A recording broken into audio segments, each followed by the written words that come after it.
Get Certified Together program is created by Technocofe, your free online knowledge sharing website, based out in London.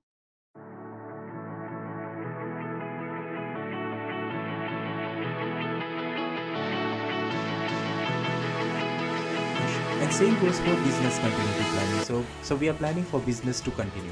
Maybe in case of a disaster, or maybe in case suppose your team member leave your organization, then business should still go on, right? You cannot simply stop the business right there itself. Issue with a team member, or when there is issue with your server or application on which you are working on, things should go on as they are. Business continuity simply means your business is always continued. There is no stoppage. There is no halt between the functionality.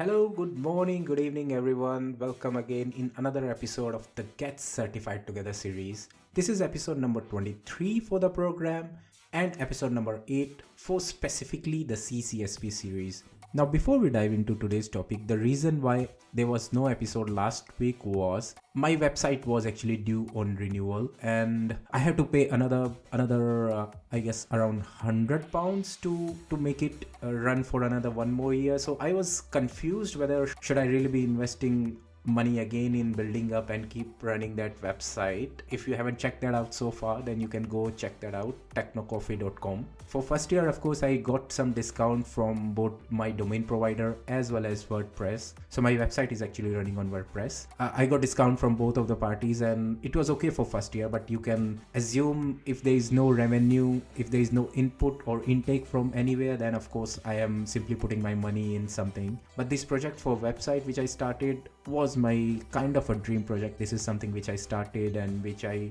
did something for my own for the first time, and I was really not in mood to just scrap everything. Of course, I have put in a lot of efforts to write all the blogs and publicizing a bit among my LinkedIn connections and among my Twitter followers. I was not in mood of removing that website, so I paid it again. There was no choice. I paid it for one more year. That's why I keep on suggesting to you guys, if you really want to check some amazing stuff on maybe cloud, Kubernetes, cloud security, then please go and check that website out. I am putting in a lot of efforts to manage the whole layout, manage the whole visualization, write all the content by myself. I suggest you guys can check out. I of course changed the layout, and now it's more towards having a podcast oriented website. So I am planning to upload all the transcript. I'm in middle of converting all my episodes into the text format, and then I'll upload as part of like transcripts on that website. And so I'm doing a lot of modifications as we speak in my day-to-day work whenever I get time. Of course, I request you guys again to check that out, and if you have any suggestion or comment, you can let me know. I can improve it better for the community, for everyone who want to gain some knowledge in cloud or cloud security or infrastructure. From infrastructure, I have another news to share with you guys. I came up to this new buzzword in the town, platform engineering. It really excited me because this is something quite new. A lot of people are now talking about it. So I missed the cloud wave. Cloud was already in it, kind of like a production level stable solution when I started working in cloud. So I missed that cloud wave. Then I missed the Kubernetes wave as well. When Kubernetes was new, I was not aware of it, and only when people start using it on production level, then I started working it on myself. And then I missed the whole DevOps wave as well, because DevOps is something which is already in place for 10 years. They just changed the naming convention. New tools were introduced, new software came in as open source community grew. And again, I missed that wave as well. Platform engineering is something completely new, and I really don't want me to miss out again. And if you are keen on knowing more about platform engineering and how it is different from simple DevOps, and what are new things coming in the market, how it can help you to learn and grow more into this IT information technology field, it's a good opportunity for all of us who have missed the initial waves of so many things which are happening around. So it's good for all of us, and I strongly suggest, like I said, it's relatively new. It started 2 years back, and now there will be a platform conference happening in, I think it's happening in May. So you guys can check it out. It is completely free. I am also joining it for the first time. I'm also submitting one talk. If they approve my ideas, or if they approve the kind of information or kind of knowledge I want to share, I'll be one of the speakers. So I am putting all those things up to share to the community of PlatformCon, and if they approve, then I'll be one of the speaker there as well. So it's quite exciting, and I wanted to share with you guys because you are my regular listeners. And like I said, if something I'm doing new or something I'm learning new, I am completely open to share with everyone who are listening to this podcast, so that you guys are aware that what trajectory I am going on, and if you really like, or if you want to come with me, then we can go on this whole journey together. Just go and check it out about platform engineering. I am planning to write something about it on my website as well, and of course you can get a lot of information online. Again, it's an open source community. People are looking more towards it. There are some questions as well, whether this is something different to DevOps, or is just a renaming of just a fancy renaming of DevOps. But I feel it's something different, and I'm sure when you guys read more about it, you also will feel that it is not DevOps, it is something more than that. And that's what's fascinating about it. And if you miss the wave of cloud, if you miss the wave of Kubernetes, if you miss the wave of DevOps, then it's a good opportunity for all of us to come on board and work together to grow and learn more about this platform engineering and how does it really work. So that's one thing I wanted to share with you guys. Another thing I wanted to share is finally the ad placement work. I re-looked at my previous episode, and advertisements were completely at the same place where I expected them to be. Finally, I figured that out. So from now onwards, you guys won't be facing similar issues, and I haven't received any comment or any suggestions this week for any of my previous episodes. So it seems like either I am good to go, or either no one is listening. And I know some people are listening because I can see in analytics. I think we are good to go. Whatever we have done, whatever suggestions which I received, I put them in my next episodes, and I made sure that they are not repetitive. That's not a good sign if you are doing same mistake again and again. Another thing I wanted to share with you, I promise this is the last thing before we move into today's topic. I still cannot share with you the organization's name, but I am actually switching from my existing role to a different role. So currently I am a cloud consultant, and most of the time I am just managing the stuff and guiding people out how to do particular deployment, or what kind of issues they might face in future, the kind of issues they are having currently, and they need my help to speak in front of customer and explain out, make sure everything is working out absolutely fine in the end. So from this kind of role, of course it sounds interesting, and it was interesting as well, but from this kind of role I was missing actually the real hands-on stuff where I have to log into terminal and do everything myself. So I am going from a big organization which I am currently in to a relatively smaller organization, because I like to work in smaller organization where you have a better say in what kind of work you want to do, or you have better say in the future vision as well. You can suggest anything new which is happening in the market, and that particular thing can help out your existing organization as well. People are open to suggestions, so I really like to work in similar kind of environment. I have worked before as well, and I was missing this.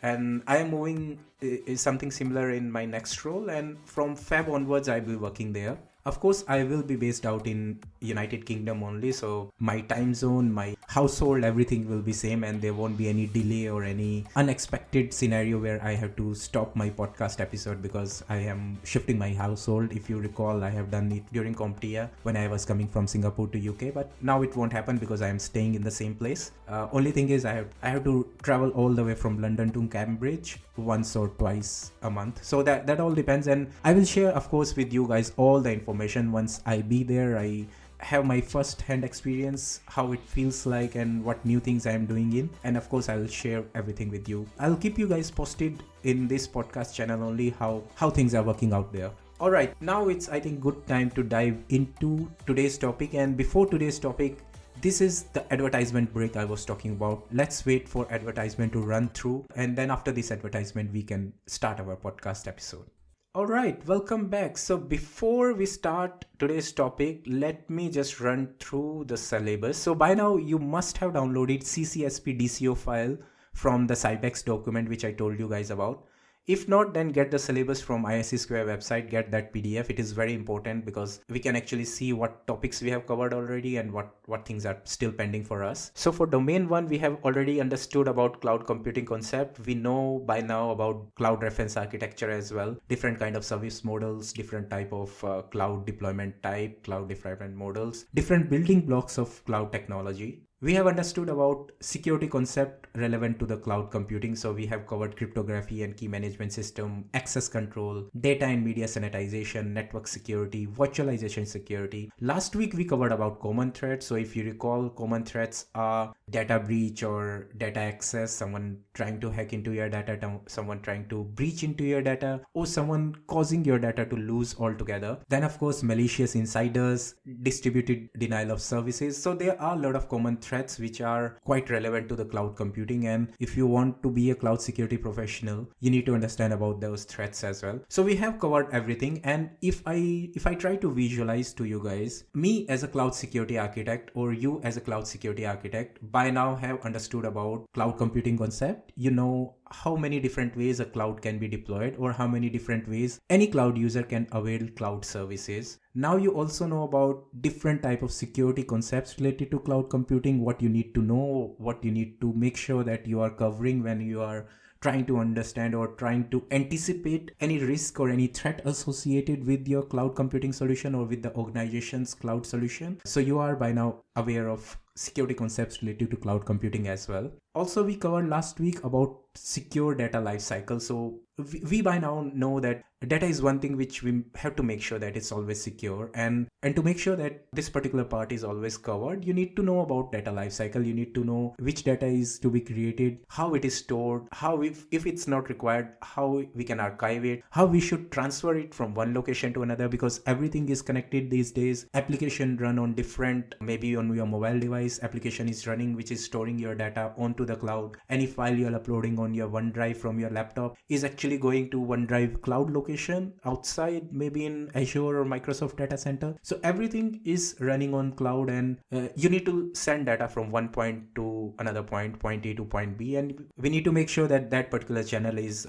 secure. Maybe we have to use encryption technologies for that. Data lifecycle is quite important. And of course, last but important thing about data lifecycle is deletion of data. You need to make sure you erase it or you remove it completely so that it's always irretrievable. No one can come in and get hold of your data once, even though you thought that you have deleted everything. Even though you deleted your data, maybe it's still there in form of blocks and bits, so someone can hack into your disk storage and get hold of your data. So make sure you are removing it completely, or you are at least making it harder for anyone to retrieve. So that's why we heard about, or we talked about, the concept of overwriting. You dump in information on top of information and on top of information, so you actually make it harder for anyone to come in and take hold of your information. So we are aware of everything by now, all these concepts, all these key critical things relevant to the cloud computing and cloud computing security. Let us understand about disaster recovery and business continuity planning today. By name, you can understand disaster recovery sounds like there is a disaster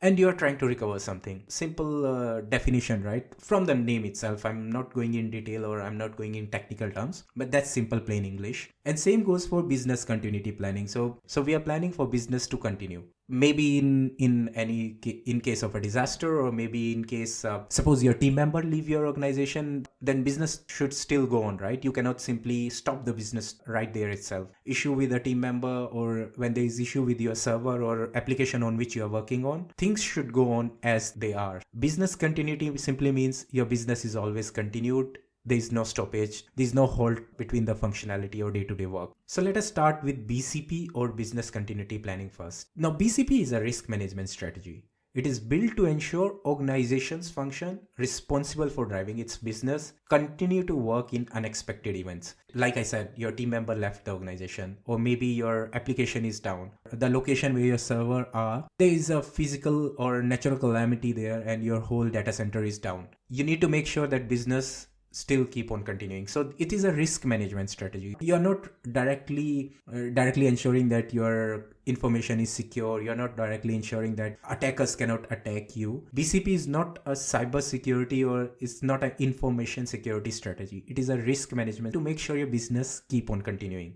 So in security terminology, if we can understand, if we want to correlate BCP with security, is if you have an attack on one of your location, or if you have a cyber attack on one of your application, you still should have application running on some other server, or you should still have maybe a backup of that application on older version already stored in some part of your server. And whenever you anticipate or whenever you observe that your application is being hacked on, or some intruder is already inside your application, you can stop that application right away, and you can start shifting your traffic, or you can start shifting your existing customer to some other application which you have deployed for this just in case scenario. How we deploy that application, why we kept that application at the first place, the standby application, because we had planned a BCP, because we have planned in advance that maybe something can happen, some kind of attack can happen on one of my location or one of my applications. So I have to ensure that there is a standby site, or I have to ensure that there is a older version of same application which might not have same kind of vulnerability like the one which is being hacked. We can shift users real time from the active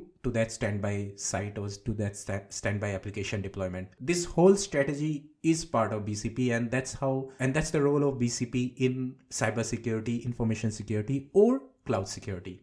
Now we have to understand why BCP is important. By now you might have guessed that it is something related to business, and of course business gives you money. Business is giving you the employment, business is giving you jobs. The consumers, the end consumers which are using your business application, or the kind of business which you are providing to the end user, if you are a software based company, if you are even a small coffee shop and you are providing coffee coupons to your end users and customer, and you are ensuring that those coffee coupons, you are keeping track of them on some simple cloud-based application, you have to ensure that that application is always up and running. If something goes wrong with that, you will lose the trust of your customers. They are quite important. Even that 5%, 10% discount is quite important for them. And you need to make sure that you are trustworthy, and you need to make sure that you retain that trust. And that's why BCP, or business continuity planning, is to help that your business is always working, your business is always up and running without any interruption. And that's the core benefit of having BCP at the first place. And often most important requirement is the availability of necessary services and resources, and of course their uptime and their on-demand accessibility. So let's go to the same example of a coffee shop user. What you want is that your customer to come in and they can have their coffee coupons the moment they click on the app which you asked them to download at the first place. They are able to get the coupons, they are able to get their membership access right away, then and there itself. If there is any delay, or if there is any issue in accessibility of that application, he gonna complain to you, and you as a cloud user will complain to whoever built your app at the first place. And if you really are a bigger organization who are building that application in-house and then putting into the cloud, then that organization will put all the pressure on the developers who develop that application. So again, on-demand accessibility is one of the key thing which BCP is ensuring, because just understand, if there is a failure to do so, there will be major repercussions. Maybe you will lose your earning, maybe you lose opportunities, or like I said, it will diminish your confidence, the confidence in you from your customer. So your customer will lose the confidence which they have in you, they will lose the trust, and it's going to impact everyone: cloud user, cloud provider, application developers who build those applications, anyone who is part of the whole hierarchy, directly or indirectly, if they are responsible for building the application, deploying the application, maintaining the cloud infra on top of which that application is deployed. Anyone who is part of that whole cycle will have negative impact on their business. Therefore, it is very important that every company have up-to-date BCP plan. And why I said up-to-date? Because cloud computing is a new concept. Maybe some organization can have a BCP planning already in place. They have ensure that how to make their business run in kind of any interruption, or in case of any issues related to any unexpected event. But that they have planned based on older technologies or based on traditional deployment. Now moving to the cloud, things are changing, deployment types are changing. We have different kind of deployment model. We have some application now running on private, some application running on public. So things are changing now, and we have to make sure that those application or those cloud infrastructure which we are building, those are also considered as part of new business continuity planning. So we have to always keep on updating. Now, for example, even we can talk in terms of cloud as well. Earlier, there used to be simple virtual machine running on top of cloud. Now we are deploying container based application, we are deploying Kubernetes orchestrated application or containers. Things are changing, and we have to make sure that our BCP always considers those new things which are happening in your business, which are happening in your that kind of technology which you are using. So business continuity planning need to be updated. It need to be always up to date with the market, always up to date with the kind of business which you are running. Even business models change. The kind of application which you used to sell or the kind of business which you used to do 10 years back or 5 years back might have changed by now. For example, take reference of COVID. Earlier, everyone used to go to office and the whole model of working was different. Everyone used to access directly from the corporate environment, the corporate network, and used to work from inside the premises. Now with work from home, you are giving this opportunity of your employees to work from any remote location, and still they have to connect back to corporate network. Whole paradigm is changing now, and you have to make sure that your business continuity plan always take in consideration any new things, any changes which are happening in the way people are working, way your organization is delivering the products, and way your organization or way your developers are deploying the application on top of the cloud, and how you are managing your cloud itself as well. So a lot of things are changing, a lot of things changed in past 3-4 years, and your BCP should be updated with that. So we have by now understand what is BCP and why it is important. Let us understand how we can make sure that we can implement that BCP properly without any gaps. Of course, there can be any gap once BCP is implemented. It is, like I said, should be always up to date, and update can only happen if you keep on reviewing the plans as we go. As people keep on working, they can change or modify based on the recent developments. But some of the things which you can understand in advance before implementing is, one thing, cloud, we already discussed that is a shared responsibility, and cloud security comes with a shared responsibility between the people who are deploying application on top of infrastructure, people who are managing that infrastructure, and people who are using that infrastructure. So whenever something happens with your application, there are a lot of stakeholders, there are a lot of different parties who are directly or indirectly impacted by that. And to make sure that your business is always up and running, all those parties, all those stakeholders need to come together, need to have information about how to make sure that your business is always continued. So first assessment or first building block of making sure you are creating a proper BCP or business continuity plan is make sure you take in consideration all the stakeholders, you get their inputs and you get information from them, what and how they feel, what kind of priorities they have, and what kind of fear or what kind of threat they feel can come into your business if something goes wrong. And second, to make sure you implement a proper solution for BCP, you have to take in consideration how you are ensuring lifecycle management of your application and your data. We have already covered lifecycle of data in previous episode. Remember, creation of data, archiving, storing, and transfer. If in case not required, then proper erasure. Those are lifecycle of data. Same way we have lifecycle of application as well. Of course, application need to be created first, only then it can be used by end user. If you are using a OneDrive or if you are using Gmail in your mobile phone, someone have created it at the first place. Then only you are able to use it, right? Someone have to create that application. Someone have to make sure that application is always up to date, application have all the fix always, and is always highly available. What I mean by highly available is application should never go down. Application should always be able to do what it is intended to do. If you are using Gmail or if you are using OneDrive, while you are uploading something or while you are sending some important mail, that application hangs or it crash or due to some unexpected reason it stopped working, then it's a loss of your business, right? Maybe I'll think to move over to some other email service. It is loss to business for people who are managing Gmail or people who are managing OneDrive. That's the part of life cycle of applications. So same like life cycle of data, we have life cycle of application as well. And to make sure business always continues and make sure that application is always up and running, we have to understand that life cycle management of application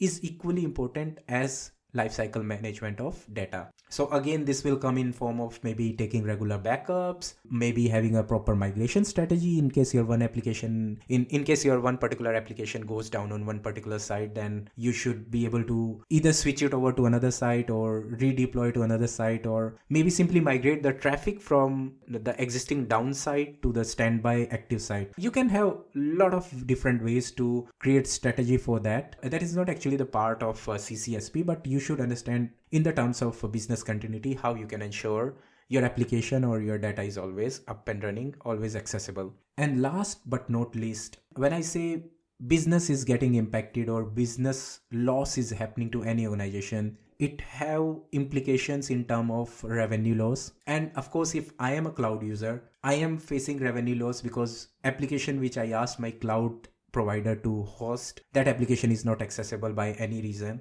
then someone have to pay for it, right? Someone have to pay for the loss of revenue which I have. And of course, someone have to recover it on time as well. I cannot keep, if my application is down, I cannot just stay put and think, okay, maybe it will be up by another 2 days or 3 days. It doesn't work like it. You have to make sure that there is a proper service level agreement, SLAs defined between different stakeholders. There should be a RTO, RPO. We have already covered RTO, RPO in CompTIA concept, just a reminder, so you can check there. Someone have to define all these things. So someone have to write them, get them signed between all the stakeholder, all the concerned parties, and then only people will follow. Say for example, a particular application should be coming up in 2 hours as part of agreed SLA, then it should come in 2 hours. And if in 2 hours it's not coming up, then someone have to pay for it. So that is also a part of business continuity plan as well. So BCP covers your end-to-end planning from how to ensure that your application is not down at first place. If it's down, how to make sure it is getting recovered,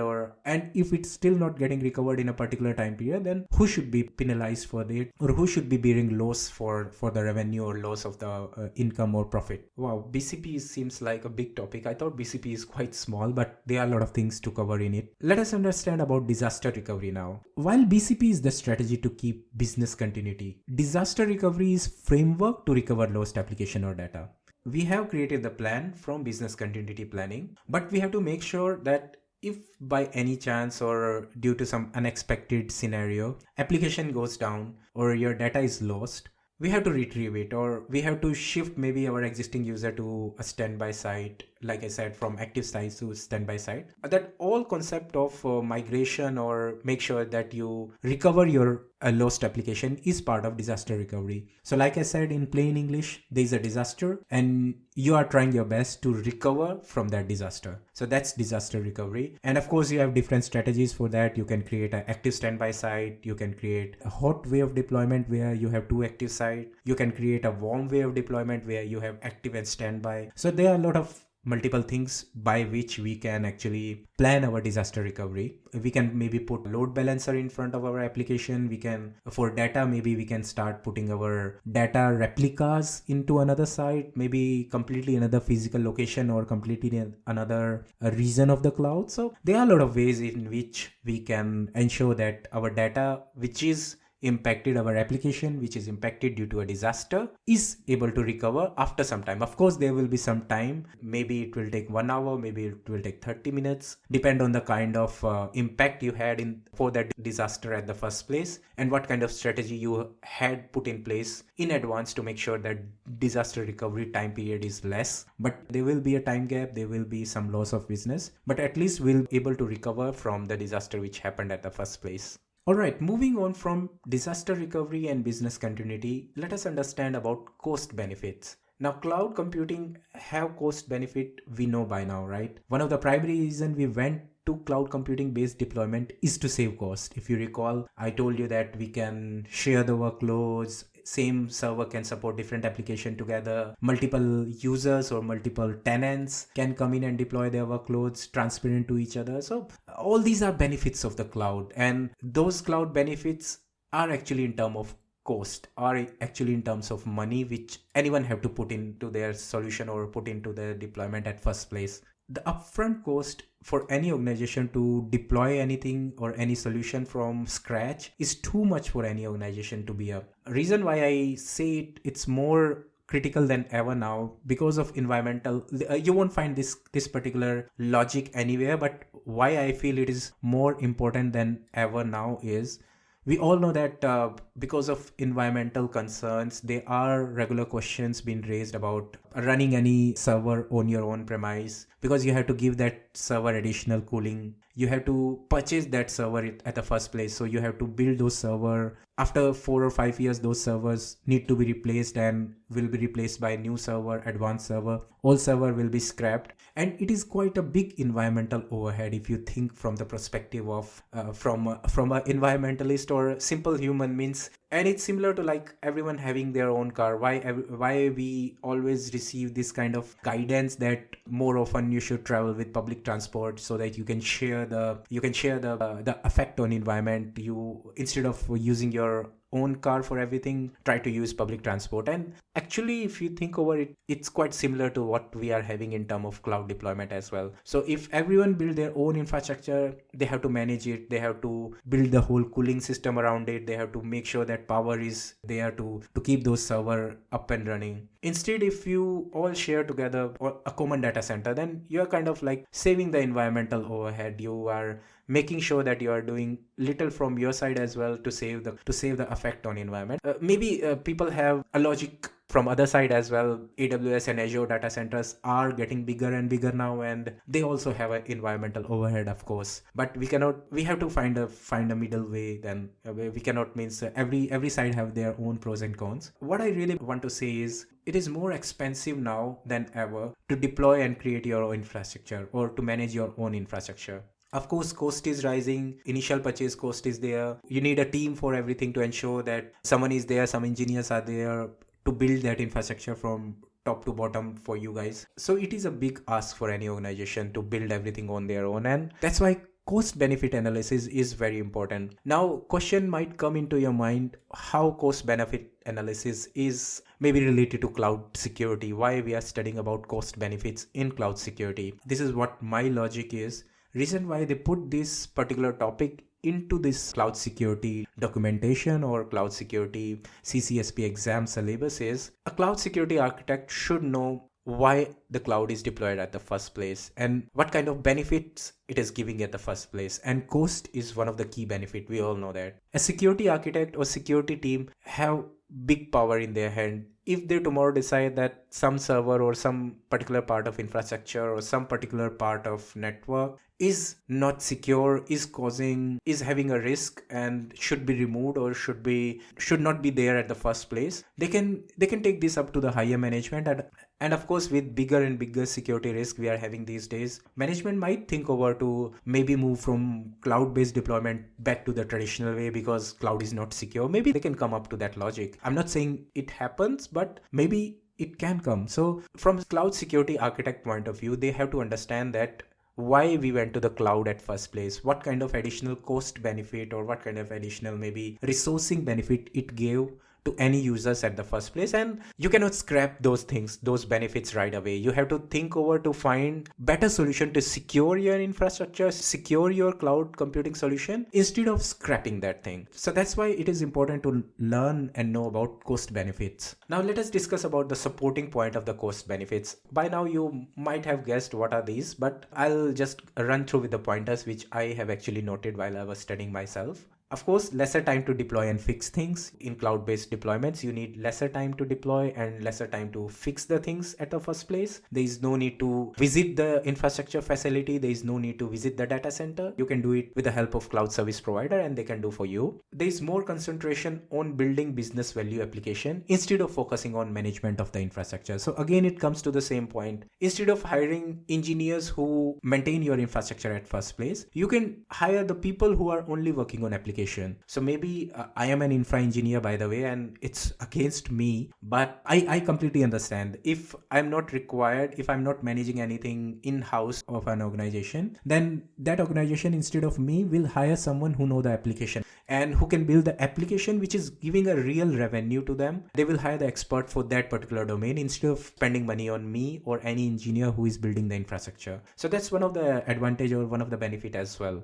Of course, there is a reduction in capital expenditure.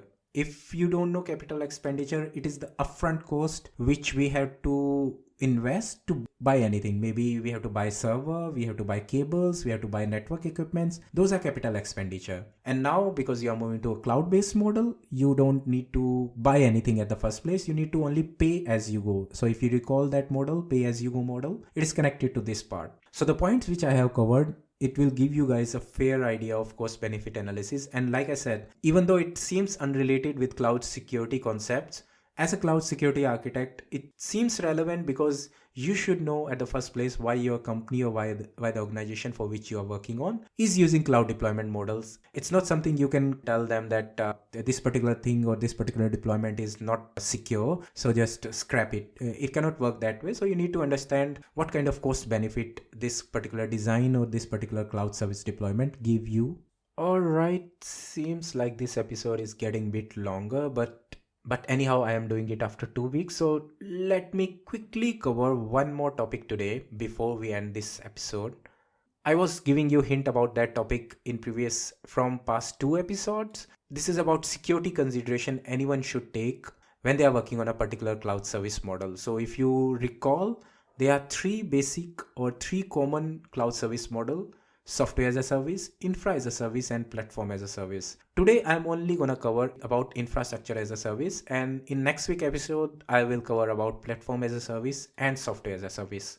Why we need to plan our security based on the cloud service model? Because every way of deployment or every way of service have their own challenges. Different challenges in terms of responsibility, in terms of the way things are working. They are unique, and we have to make sure that first we understand what are different cloud service model. We already understood by now how we can secure based on the type of service model which any organization or which my organization is using. So that's why this particular topic is very important, and it should be very interesting as well, because now if I say we are sort of covering the real cloud services security, and that's why I was quite excited about this particular topic since past 2 episodes, and I really want to cover this one topic today before I end today's episode. So let us start with infrastructure as a service. Infrastructure as a service is most basic form of service model. Most of the ownership stay with the cloud user who is deploying their infrastructure on top of the cloud layer which cloud service provider have provided. Remember, we have discussed about hypervisor, virtualization layer, physical server. All those three layers of the stack are still with CSP or cloud service provider. So if you are using AWS, you don't know where AWS physical servers are, what kind of virtualization they are using, what kind of operating system they are using on top of their hardware. You are completely transparent of it. You got one graphical user interface, and on that GUI, you can then start deploying your infrastructure, which is a virtual machine or containers, whatever you want to deploy. And that's part of infrastructure as a service. That whole model is infrastructure as a service. Now, most of the ownership is with you. Reason why I say it is you are responsible for deploying virtual machines. You are responsible for handling the traffic on the virtual machine, opening the ports on virtual machine, how the networking is working among your virtual machine to the internet, and of course what kind of operating system is deployed on your virtual machine. On top of that operating system, what kind of application you are running on virtual machine, who is managing the patching of the operating system which you deployed, or the application which your developer installed or deployed on top of the operating system which you created as part of virtual machines. I'm sure it's confusing for anyone who is listening it for the first time. Maybe I'll go a bit slower. So virtual machine, on top of virtual machine, you are installing an operating system, and on top of that operating system, your developers are installing some application. Maybe they are installing web server, they are installing a database, or maybe they are running any application which you can think over. Just think over any application that is actually being run on top of an operating system. So someone had to make sure that all stack from top to bottom till your virtual machine is secure. Someone have to make sure that, right? And that's why infrastructure as a service is most critical, and it have larger surface area to get attacked. And it is very important for any cloud security architect to understand about what are security considerations someone have to understand while they are working on infrastructure as a service.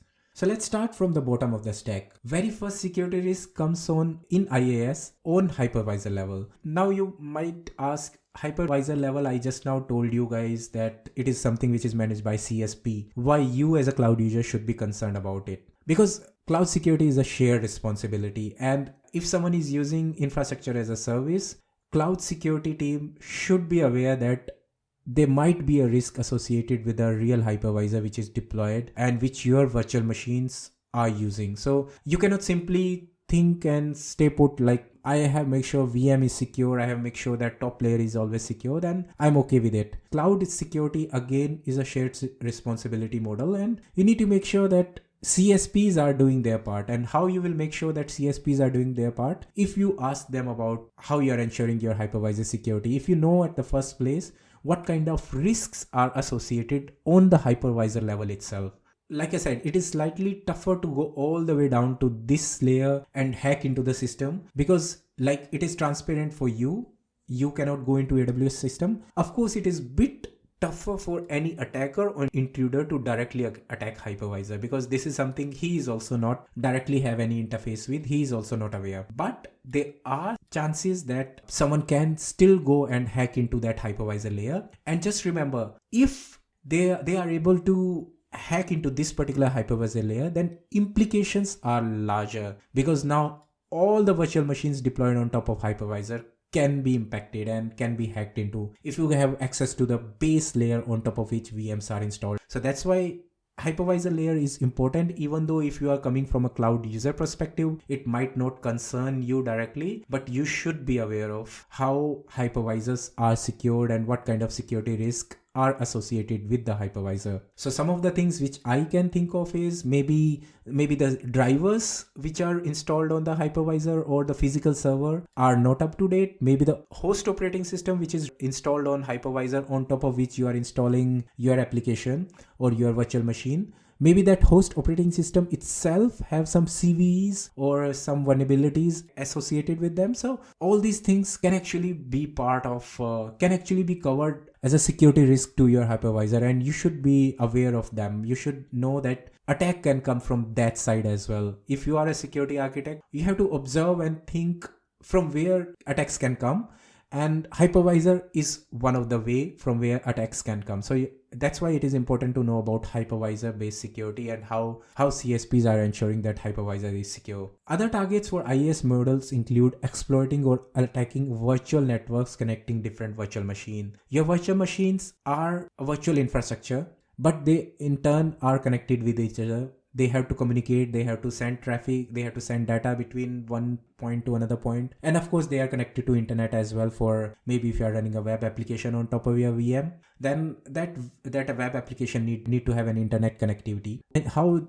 this is built by using virtual switching, virtual networking. And just like traditional networking, traditional switching, virtual networking and virtual switching also have equal amount of threats associated. Like for example, DDoS, MAC flooding, they are still relevant even though if you are using virtual networks or virtual switches. So those kind of risks or those kind of attacks which we discussed in CompTIA syllabus, they are still relevant if you are moving towards a cloud-based networking or cloud-based deployments. And of course, last but not least, patching of the application or patching of the host operating system which you are deploying on top of your virtual machine. Who is making sure that those part is up to date? Who is making sure that the version which you are using or the release which you have installed in your application is up to date, is not having any vulnerability? That is one of the key concept. And as a cloud architect or as a cloud security engineer, we have to work with the infra deployment team or with the application team, the developers, what kind of release they are using. And if a particular release have a particular vulnerability, then we have to tell them in advance that you need to fix it, you need to patch it up with the available release or the next release. So everything is still same like it used to in a traditional way of deployment. Even though we are moving to a cloud-based deployment, we still have to make sure that those traditional concept of security concept like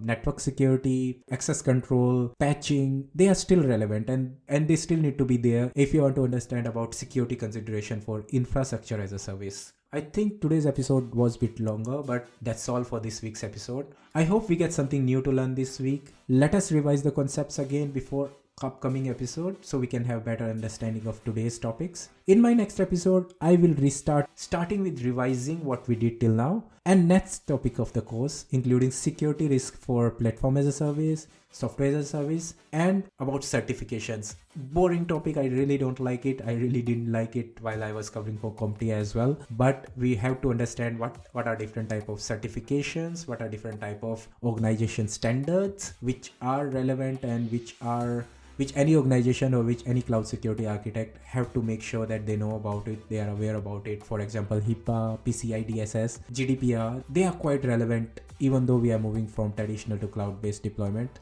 We have to understand about them as well, and they are part of CCSP syllabus, so we cannot do anything, we have to learn it, no choice for any of us. Alright, that's all for this week's episode. I forgot to give you guys weather update.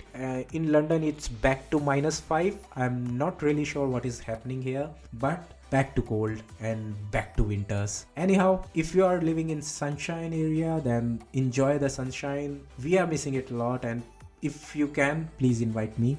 I'll be there. I am missing the sun. Goodbye, good luck.